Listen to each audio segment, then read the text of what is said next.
Well, hello! Welcome to Beers with the Beard. I am the Beard. All right, we are here for another live Q&A. Ask me anything. Sky is the limit. Thank you all for joining me. We had intended to do one last week, but I had some technical difficulty. The first thing that happened was that I was just so busy from work that I got on late.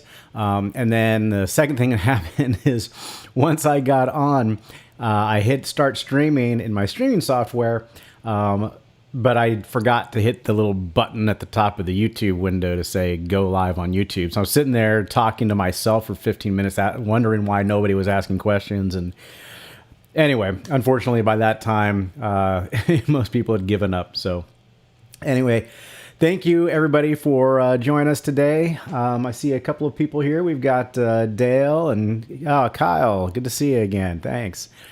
Jay. All right. Oh, hey there from Germany. Beach Axis. Got that also. Nice. Awesome. Well, it looks like we got a few folks on today. So that's pretty cool. Let's see what I've got here in terms of some things to show on my screen. I've been playing around with my setup. I've got some, let me see what happens. Last time I tried this, it made the audio cut out a little bit, but I'm going to see if I can make it pop up here again. I'm going to do this, and let's see what happens. Pew! Hey, it looked like it worked. All right. If my audio disappeared, let me know in the chat, and I'll fix it again, but that should work. I do notice that the subscriber is incorrect. It says 81 subscribers. I'm higher than that now. Let me double check what we're up to now. I think we're up to like 92 subscribers. So we're getting really close. It's really awesome. I can't thank you all enough. It's just absolutely humbling having so many people come in. I know it's nothing compared to other YouTube channels, but I'm just doing this for fun. It's not like I do this professionally. I've got a job, as most of you all know. So let's just check out my channel. See what my channel's up to here. Let's look at my channel. So it looks like we've got, 93 subscribers. Awesome. That's so cool. So I'm almost to my goal. My goal is to hit, it says right there, 100. I want to hit 100 subscribers. And the whole reason I want to do 100 subscribers is because I want to be able to use the vanity URL, it's called, which basically it means that my link, the URL link to my YouTube channel can actually say, Beers with the Beard, instead of just being that jumble of numbers and letters and stuff. Yes, I want to hit it. It's for vanity reasons, for the vanity URL, but that's cool. All right. So it looks like we've got our first question coming up from Dale. He's asking, can two AI rack mixers be set up yet to do main and monitors? Golly, I have to think back on that. I don't think that we set them up to do that. I know you can cascade two of them when you set them up that way. Let me double check. I don't think that it's set up to do that, but to be honest, I don't remember. We still work on the AI stuff, but it's just been so many years since I was working on it, hands-on pretty much every day, all day, that I've forgotten some of the details. And I get mixed up between what's Series 3 and AI in terms of functionality sometimes, as well as what's things that we're still working on for future and all that. But let me get back to you on that and let you know for sure. I don't think it's set up in like an automatic way that you can do it, but I might be wrong. I'll have to check on that. Yeah. Let me double check. Let's see. Bart's saying it doesn't think it's possible. Yeah. I'm not 100% sure either, but we'll find out. Bart's also asking, what is that on the drum throne? Oh, yes.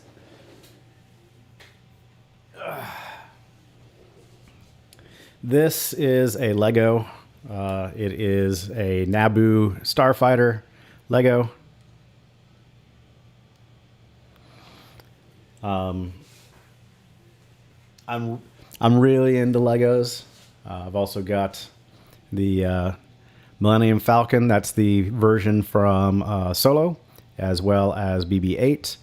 I can't really move it around. I can't move around the studio very well at all right now because in the quarantine and the stay-at-home stuff, what I've done is I've to help occupy myself and my kids.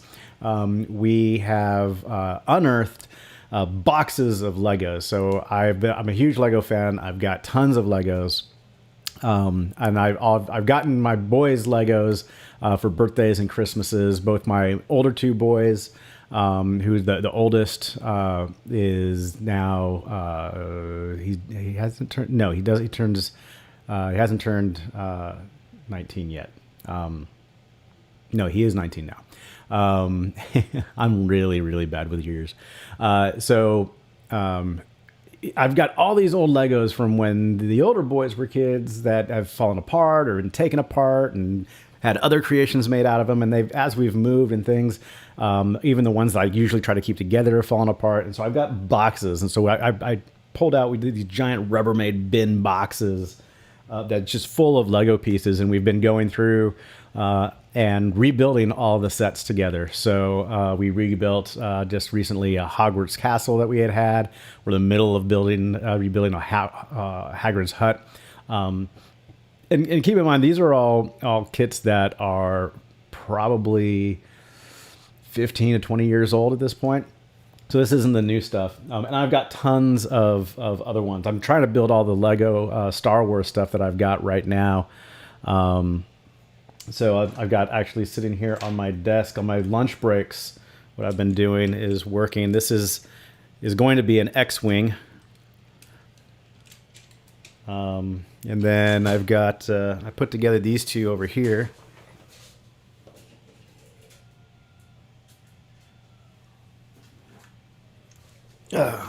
This is Anakin's Starfighter. And then I've got the Darth Vader TIE Fighter.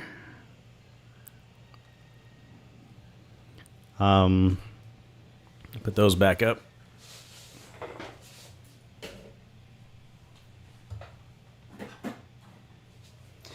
So this stuff will eventually be my decoration in the studio, other than, album art and guitars and stuff like that.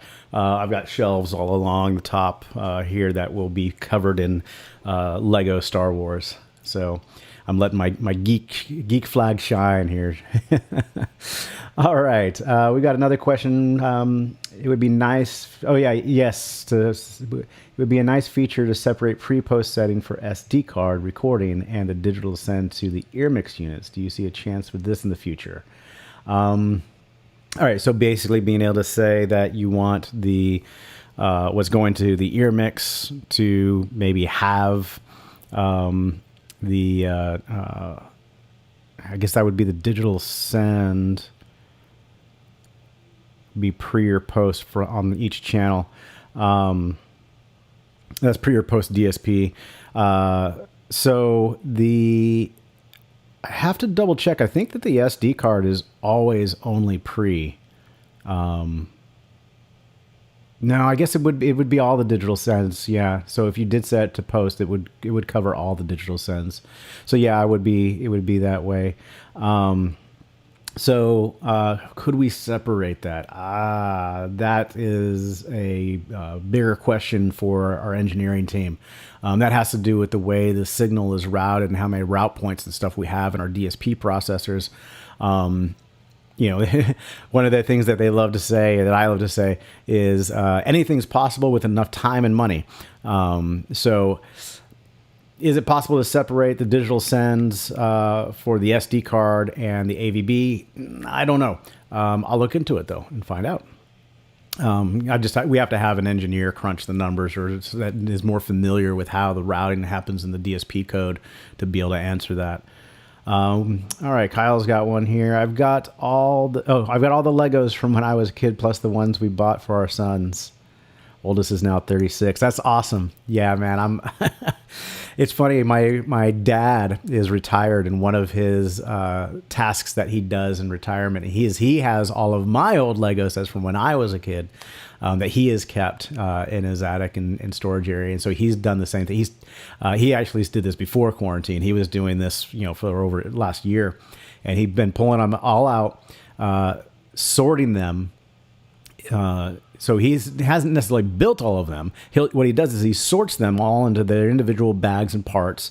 Any parts that are missing, he goes on to the various websites that are out there and orders new parts, or goes to used ones. He's actually there's a little local Lego shop not far from his house that sells new and used Legos and parts and pieces and stuff. So he'll pop in there occasionally and get stuff. So we've got like the old mission space stuff, like the old space rocket and the old space moon monorail thing and stuff like that. So some of them he's built and he sets up. He's got a little room that he's got his Legos and stuff that he puts together and sets up in. But yeah, we're just doing it because I've had these boxes and I've been meaning to do it, and we need things to help occupy the kids. And so this has worked well. But yeah, so it's actually, we're going on third generation of Lego geeks here. Let's see. Jay, hey there, Jay. We got a question. Can you use a matrix mix for the live main mix on the Series 3 32 mixer? Do you recommend just using the main left and right mix? Yeah, you could use a matrix mix for the main outs. The main thing with a matrix mix is whatever mix that you're on the mixer, you can have, the master fader is the master fader for that mix. So you'd still have a mix fader there for it. I'm not sure. I mean, I guess if you were wanting to use the matrix so that you could bring another mix into it, typically, if you're going to bring another mix into your main mix, you just use a subgroup to get a mix of channels, like say your drums or something like that, and then route the subgroup into your main mix so that you can have a main mix. Typically, the matrix mixes are going to be used for recording tracks. So like if you are sending a feed to a video camera, you set up a matrix mix for that so that you could do a separate mix from what's live in the room, because it's going to sound different in the room than it is on the recording. And then also, if you're feeding additional areas in the facility, like for example, if you've got a lobby or a green room and you want to send a mix over to it, it gives you control over things separately from the main mix. So even though the mix may be the same, may be a little different because you may want to tweak things because you're not in the same room. So things like drums, for example, I mean, unless you're in a stadium, typically smaller venues or churches, if you've got drums, acoustic drums there, they're not going to be mixed really loud in the 2 mix because you're reinforcing them and you already hear them in the room. So the mix going out to the lobby might have more drums in it, for example. You could also set up things like delay on those mixes and do a separate EQ and dynamics for them. So I mean, personally, for my main left right, I just use my main left right, and I utilize matrix mixes for other applications like that. So a good question though. All right. So, looks like we've got a total of 5 folks on right now. Although my stream count is saying 14, but YouTube is saying 5. Maybe I'm using this widget. So my live stream setup, I've been using OBS to stream. I have been trying out and checking some other things. There are other applications out there. One of them is called Streamlabs, which is just a version of OBS, but they've got these other additional widgets. And most of the widgets you see on my screen now are from Streamlabs. So the chat, here we go, the chat window, the list of people who have subscribed recently, the subscriber goal, the count. Those are all widgets done by Streamlabs, and I'm able to set them up on the Streamlabs account, and then I use that to then insert them here in OBS. And that has, it's worked okay. I'm still playing around with it, still getting used to it. So I imagine if I was streaming out of Streamlabs itself, of Streamlabs OBS, that would probably work a little smoother. I'll probably try that here in the coming weeks. Another application that I've been playing around with is called Ecamm, Ecamm Live. That was pretty interesting. It's got a lot of really cool tools and things like that that I enjoy. But it's a paid version. I've got a trial that I'm checking out right now. Anyway, the one I'm using right now is OBS, and so I think there might be something glitchy with some of these widgets. We'll see. I'll play around with it. Hey, Johnny Lipsham, good to see you. Hey, dude. Dale has got another question on the Matrix. Does the Matrix have the ability to monitor post fader? Yes, it does. Hold on one second. I had a message come through.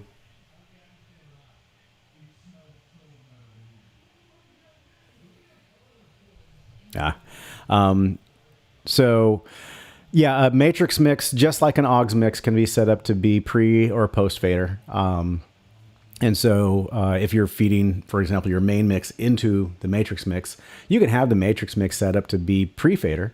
And then that way, any changes you make to the master fader won't affect the master mix feed that's going to the matrix mix. But it all depends on the application and how you're using it. But yes, Matrix does have the ability to...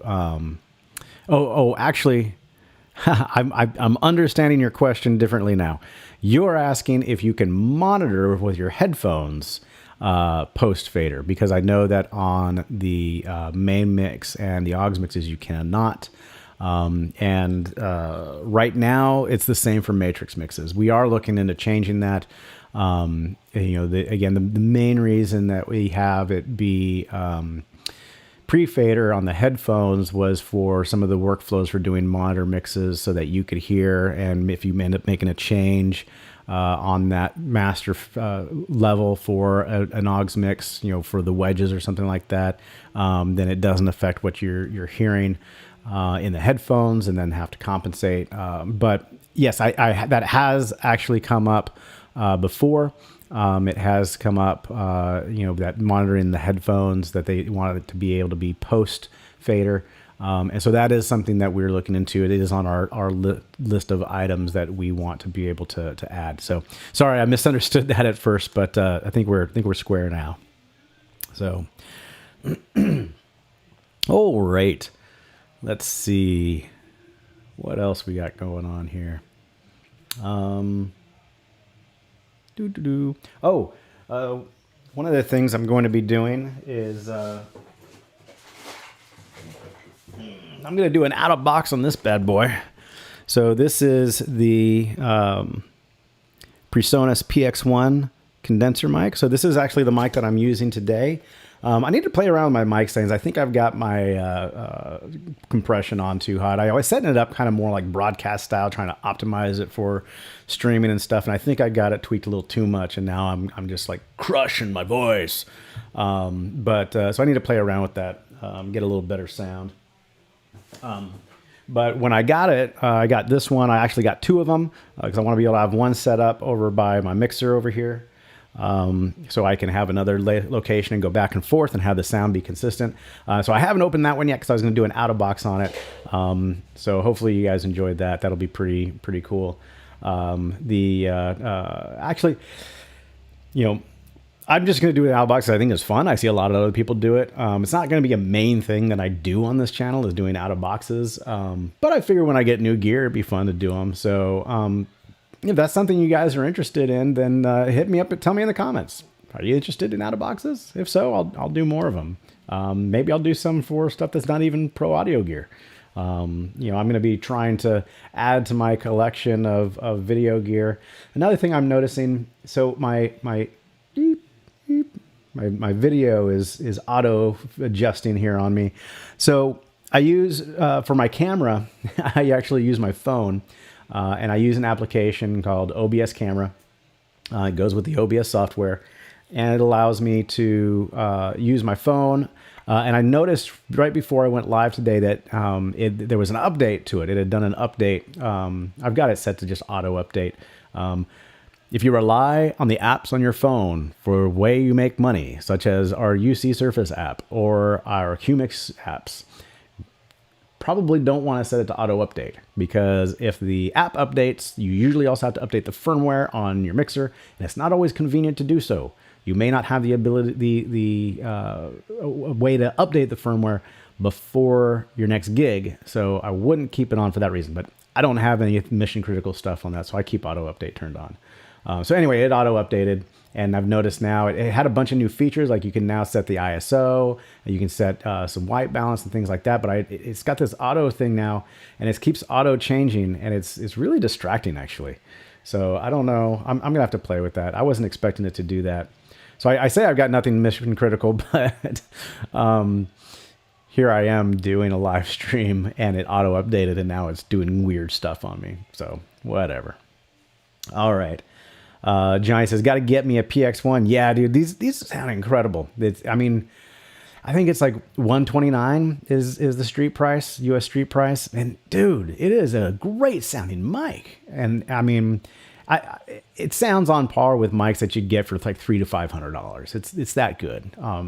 It's definitely not like $1,000 microphone sound, but man, this thing sounds good. It's really versatile too. I really like it. So I think the out of box for it will be a lot of fun. Jay's asking, does the PreSonus SW5E switch work with the CS18 and the RM32 AI rack mixer? Yes, it does. So if you're using the AI family of mixers, then you're using the AVB on them for use of the CS18 with the rack mixers, or between multiple rack mixers to cascade them on the AI platform. Yes, the SW5E is a compatible AVB switch and will work with those mixers. All right. So do we have any other questions coming in today, guys? It's been kind of a light day, but let's see what we got going on. I've been, I shared my Lego experiences that we've been doing. Let's see what else is fun and interesting. Can't really talk about some of the stuff going on at work because it's all top secret. Sorry. But let's see. Checking in to see if we've got any more questions coming in. Here we go. Bart is asking, when it comes to product features enhancements, how is it determined that there is enough resources to deliver?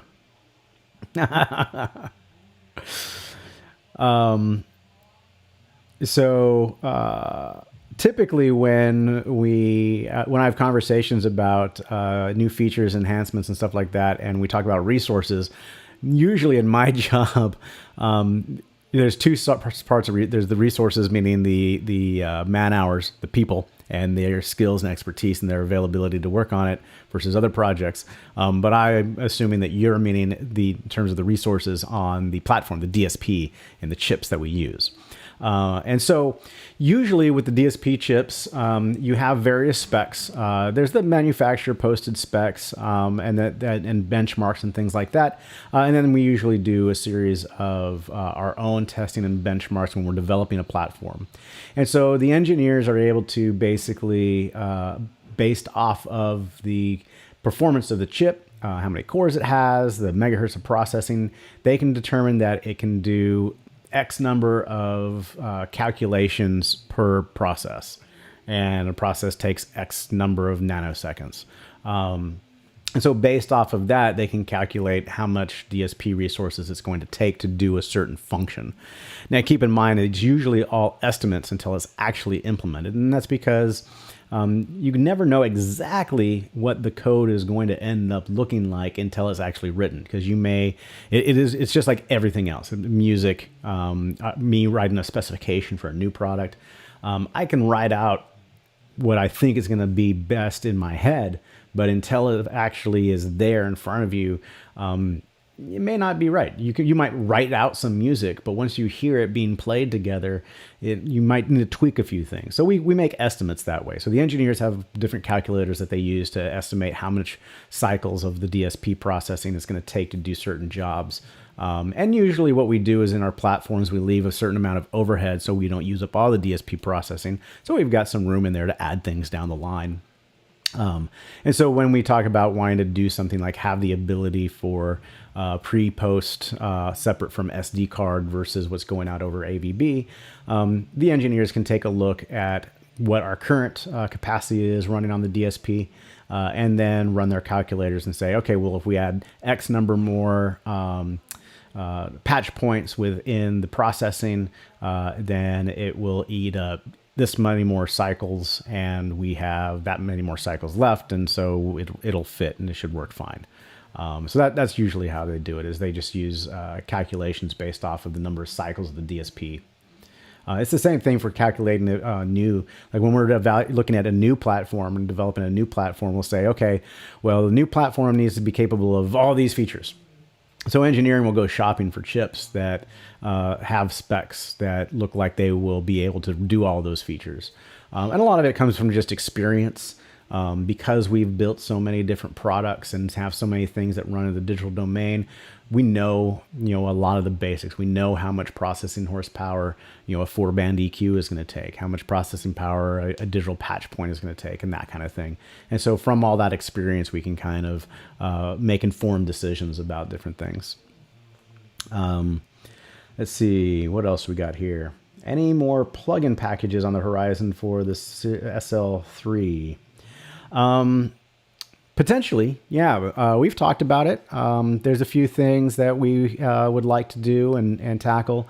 Our main person who does most of all the modeling, after he did that, he was really busy doing all the modeling for the new Empire plugin. So that came out, I think, late last year. If you haven't checked it out, you got to check it out. It's absolutely incredible, man. I used the new SVT model that he's got in there on a bass track that I was mixing the other day. And dude, I almost didn't have to do anything else with that track. I just put that Empire model on the DI track, dialed in a 810 cabinet with an SVT classic tube head. I know I've got a real one back here, but where I was recording and where the track came from, we didn't have one. And man, just putting that plugin on made all the difference. You got to check out that new Empire plugin if you haven't already.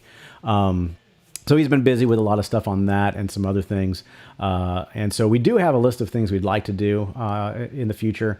Whether or not we get to them or, what we end up doing or not doing is still up in the air. But yeah, we have a list of things we'd like to do. So hopefully we will. All right, let's see. How's the factory doing? Back to work together yet? Yes and no. So our main headquarters is here in Baton Rouge, Louisiana. And so our governor opened up the state to phase 1 starting last Friday. So as of Monday, we've got about 25-ish% of our staff in the office. It's actually a little less than that, and a few people have come in and out kind of as needed. So it's mainly been the people who couldn't really telecommute, people who couldn't work from home, didn't have the means to do so. So we wanted to make sure that was the priority, to get them in there who weren't able to do it. I'm able to work from home, no problem. So I'm staying here and letting some of the others go back into the office. So the product management team is still working remotely. But even within the product management team, there's myself, Dom and Eric that are, and then our boss John, who are local here in Baton Rouge. But then we've got Oscar, who works remotely from Texas. We've got Roland, who works remotely from Southern California. And so, we've got, people kind of scattered about. Same with our software engineering team. We've got a couple of software engineers in Canada. We have a hardware engineer just outside of Seattle. But here in Baton Rouge, we're starting to open things up again, starting to get people back in. We've had a skeleton crew of maybe like 3 or 4 people there the whole time just to make sure that the building's in good condition, the lights are staying on, the air conditioning's working and all that, or in case an emergency happened at the building, there was somebody there. Also to handle shipping and receiving, that's been happening still as usual. Then we also have an office in Hamburg, Germany. They're all still working remotely, still all working from home. We have an office in Ireland, Dublin, and they are all still working remotely. And we have an office in Hong Kong, and they, I believe, are reporting in. They've been doing checkups with some of our partners over in Asia Pacific, so I believe that they are kind of opened up. So anyway. Yeah, so we're slowly opening up. We've been running and operating, kind of business as usual for the most part. It's more of the fact that we just weren't all in the office. Our support team, our service team, product management, engineering, for the most part, we're all luckily enough to be able to work remotely and have the tools to do so. And a lot of like our QA team just, logged home a bunch of extra gear and stuff like that. So they were able to work remotely. So we've been very fortunate in all of this and definitely count our blessings for that. I know not everybody is in the same situation. So while we've been in this situation, we've been doing our best to kind of reach out to our customers, because it's our customers. It's people who are musicians. It's people who are music makers who have had, along with a lot of other industries, these type of service industries, just had their worlds turned upside down. And so we've been doing things like this live stream that I'm doing, as well as some of the other ones that other folks have been doing, to try and reach out and engage with people to help provide information and resources and ideas of different ways you can work and do things in these times. Because while we are fortunate enough to do it, we know that not everybody is. So we're trying our best to help in the ways that we know how to, which for me is just knowledge on gear, and just being able to reach out and talk to you guys too. I enjoy it. All right, let's see. Hey, James joined. If you were wondering, James, why I haven't been active on our Skype group, it's because I've been here for the last 30, 40 minutes. So I've been ignoring the group Skype. All right, let's see what else we got. Brent, will Personas be doing a virtual show for Infocomm Connect? No, we're not planning on doing that. We've had some discussions about it, not only for ourselves, for Personas, but also for the Avenue Alliance. And we feel that there's so many companies and so many people doing live streams and doing these things that there wasn't really anything that we felt we could add to it. So it seemed like it would just add to the noise and not be as useful or productive for our people and our customers. So we're not planning on doing that. We do have other announcements and plans and things that we are doing, both with Personas and with Avenue, to go around with that. And we are helping to be involved with some of the other events that are going to be happening, but we're not going to do something ourselves. Let's see. Dale, will Personas be building in the USA anytime soon? It's hard to say. It really depends on factory availability and resources. The types of products we make, there just aren't a whole lot of factories here in the U.S. that do this kind of work anymore. They're kind of hard to find, and the ones that are, they can't do the volumes necessarily that we typically do. They are used to doing lower volume stuff, and they just don't crank it out as much. Plus, you've got a lot of the issue with a lot of the parts that we use, the chips, the resistors, the capacitors, things like that. Those are all sourced from vendors, mostly in Asia. And so we'd have to get those all shipped in, and the cost of that is then assembled. So I don't see it in the near term. Long term, who knows? Everything's change. I mean, I've seen so much stuff change just in the last 5 years. You never know. So that could change in the future. So who knows? Personas used to manufacture all their stuff in their own building by their own employees. And that's how a lot of the pro audio manufacturers typically have done it. They in the past, when I worked at Mackie, when I first started working at Mackie, they actually manufactured everything there in Woodinville in Washington. It was pretty cool being able to just walk downstairs and walk onto the manufacturing floor. But I was also there when they transitioned everything over to Asia.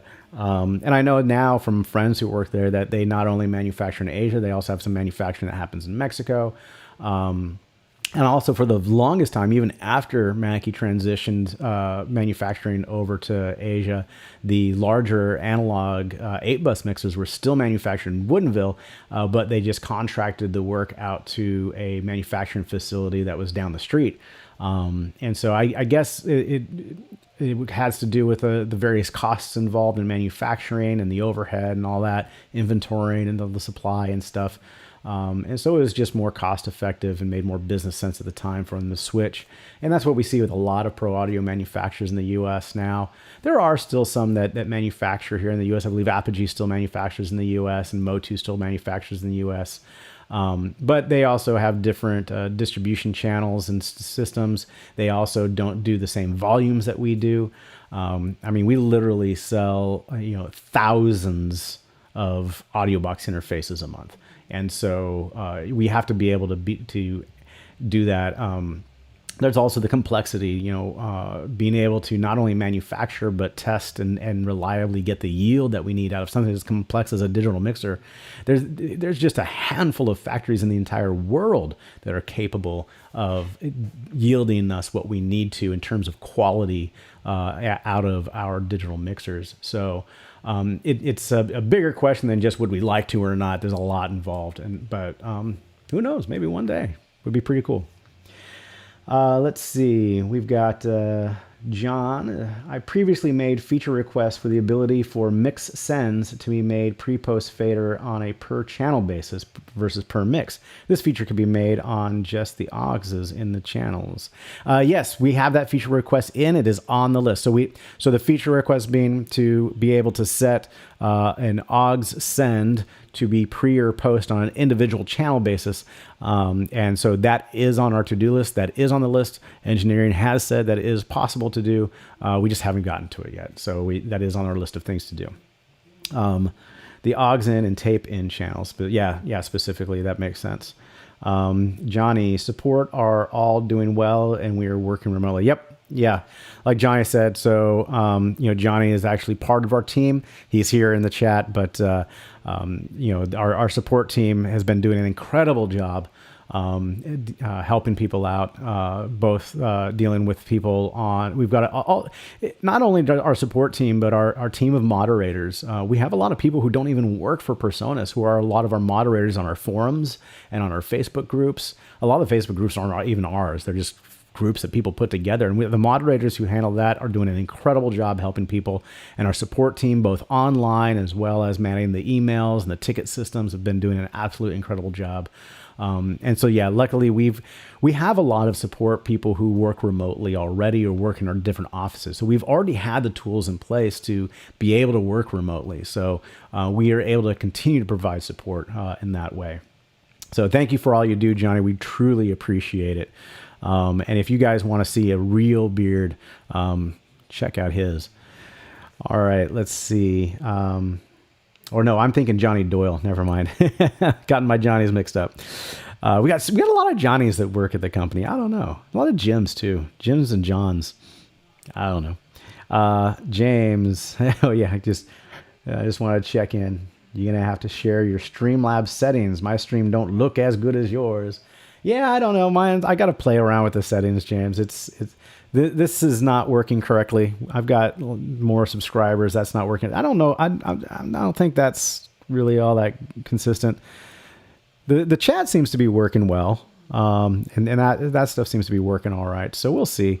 Yeah, I'll definitely share some tips with you, James. I need some tips on Twitch. You've been hitting the Twitch.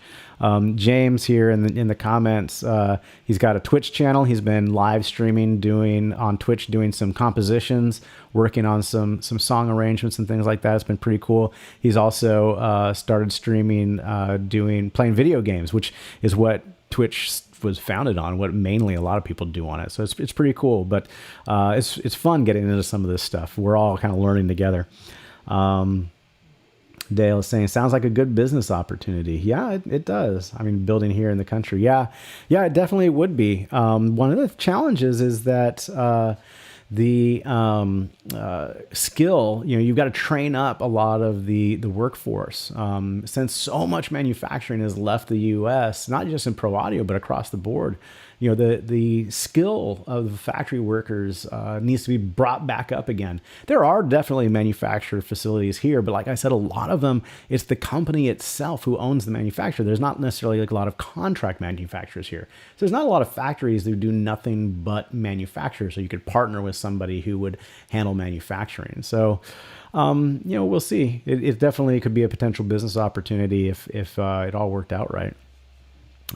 Johnny. Yes. Yeah. Johnny Doyle he's got the epic beard for sure. He had the epic hair too, but Johnny is one of our support staff. He works out of the Ireland, and he's a great dude too. You'll see him on the groups and on the forums helping people out. Just an absolutely amazing guy, as is Johnny Lipsham. So Lipsham, sorry.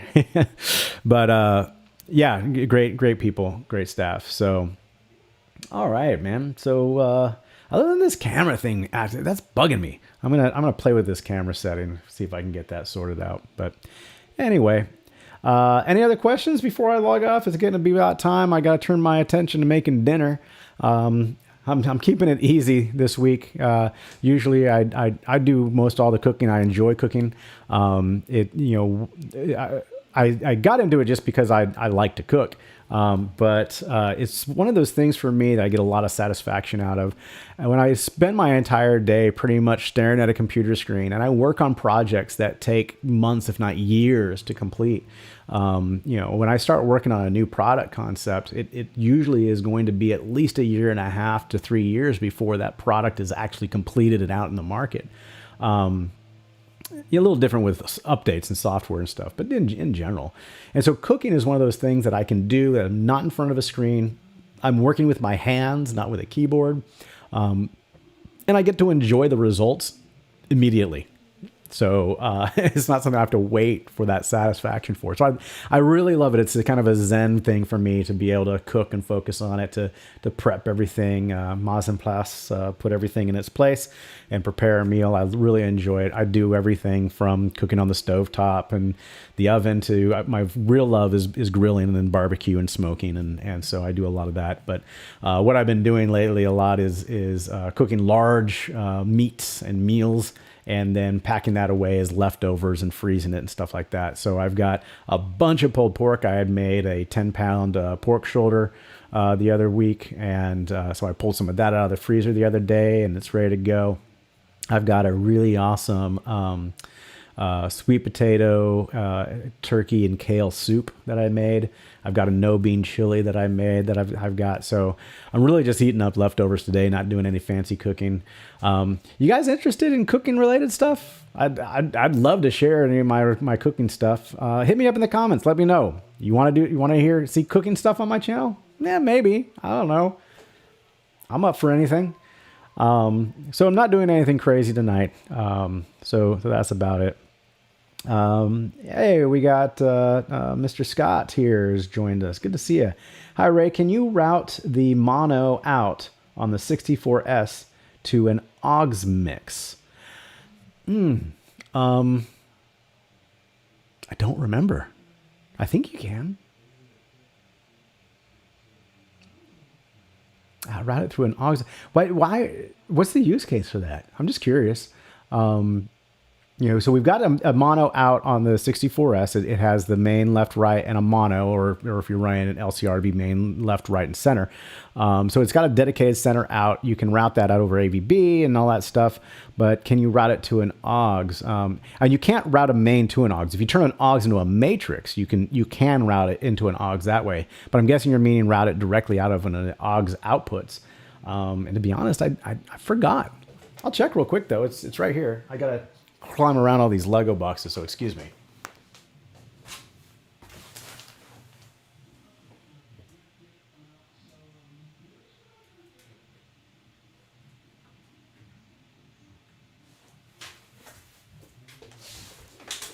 The answer is yes. You can digitally patch the main, left, right, the solo, or the mono out of any of the AUX outputs on the back of the mixer. You can also route them to a matrix mix. You can't route it directly to an AUX mix, like a send to an AUX mix.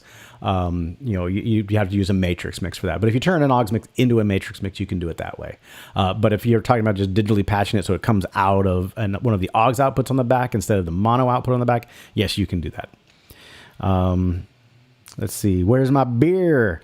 Dude, I was running late again today. It's been really crazy trying to keep up with stuff at work. And so I was running late. So I didn't run to the fridge to grab a beer because I didn't want to keep you all waiting any longer. So unfortunately, I'm still just drinking my water. But I am going to crack a beer open as soon as I log off. I promise you that. All right. He was asking, I had a user ask me if it could be done, not sure of the application. Okay, fair enough.